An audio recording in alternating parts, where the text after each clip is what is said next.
Rikthehemi miq, ndodhe me minatorët e Spaqit, minatorët e minjerës së Bakrit. Dikur në këtë minjer coptoheshin të burgosurit politik. Sot sipas minatorëve po coptohen këta të fundit, të cilët thonë me gojën plot, hymë në minjer dhe s'dihet a do dalim gjallë apo jo. Sepse sipas tyre kushtet e sigurisë në minjer nuk janë ato të duhura.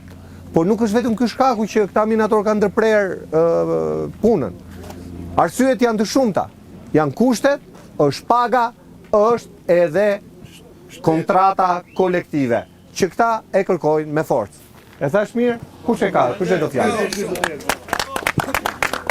Përshëndetje. Unë jam Dirkon Vashi, kryetari i Këshillit të Garës, me seminator të minjerës së Bakrit Spaqi, jemi ngritur nga për shumë probleme. Po problemet më madhore janë siguria e jetës në punë, edhe rritja pagave, nënshkrimi kontratës kolektive të punës, kena edhe probleme edhe me dignitetin në punë që nuk na trajtojnë ashtu si duhet. Nuk, do me thënë, ne na planifikohet një cikël pune dhe ka vështirësi, s'ka vështirësi, do ta krysh ata për nëse i penalizuar. Pastaj Pa marrë parasysh sigurinë në punë?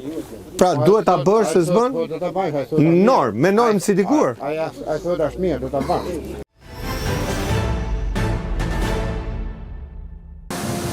Turnet planifikohen çdo ditë në turnin e parë. Aktualisht sot në turnin e dytë kemi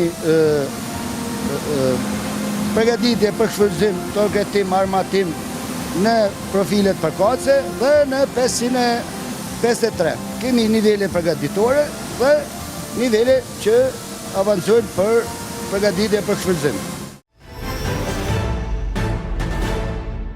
Të ne thonë të teknikë shqiptar, po urdhat i marrin nga ata. Po nëse të shkojë edhe në shtëpi, nuk ka. Ne e kuptoj. Pastaj kena probleme me kontratat, se kontratat janë kështu, ai të hesh, domethënë të bën presionin direkt, do të largohesh nga puna, siç kanë hesh shumë shokë tanë që kërkojnë bilet të kthehen punë, të rikthehen.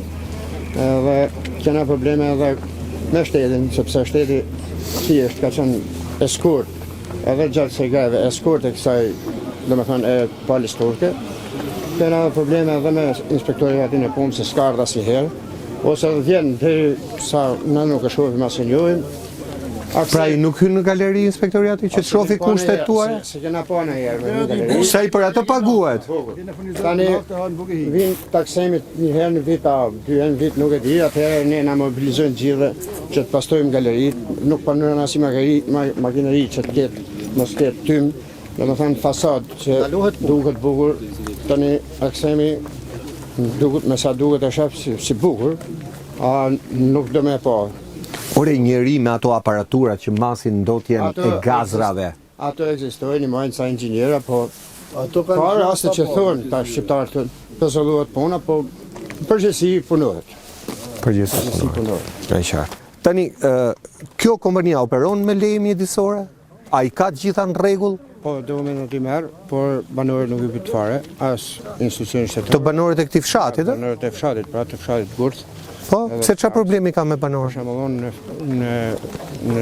në shtëpia ime në Gurth, te sektori Gurthnish. Po, gjatë verës është punu, por squfi nga atmosfera shkote lart. Tani në dimër është vjesht ta kthy poshtë, na ka thënë gjitha bend, ne sapim do drejtarët nga squfi. Nga era e rëndë, ë? Po, era e rëndë, ajo është edhe pendi ka thënë edhe pishat e malit, edhe ujnë e lagjes tjetër që kanë pas përvaditje janë anku edhe në bashki ku dion as ju ka marrë si përgjigje, tjerëve sipër ju janë shem toka nga punimet nëntoksore, kanë hyrë ujë brenda, nuk ke përgjigje, një familjare kanë nxjerrë atje, i japin 400.000 lekë muajt me kontinjer që jeton. Pra kanë është prish një shtëpi për shkak punimeve? Një shtëpi, po shumë shtëpi janë prish. Po kanë qenë televizor, nuk janë banos aktual. E kuptoj. Nuk banojnë këto. Por një që banon këto, e kanë nxjerrë me kontinjer, i paguajnë 400.000 lekë muajt atij si punë rroge, shtëpi jo asgjë. Me kaq i ka la duart kompania vetëm me 400.000 lekë. Kaq është mjaftu me kaq. As nuk të pyet se ku do punoje, as se ku do hape rrugë. As sonën ta bën der shtëpisë nuk pyet. Do më ditë. këna shumë problematika tilla. Edhe në një që nga zanin e largojnë nga puna, se është rasti 4 vëllezërve që kanë qenë gjithë punësorë këtu, edhe shpinë kanë aty, kanë bërë vendotje tujut, kanë bërë edhe. Pra ata kërkuan drejtësi për dëmin që u bë. Ka probleme të tjera, por imagjino 4 vëllezër, ti heqë gjithë nga puna, asnjë nga vëllezërit s'është në punë. Se kërkuan të drejtën, apo? Po nga e të një zonë, domethënë që për çdo lloj problemi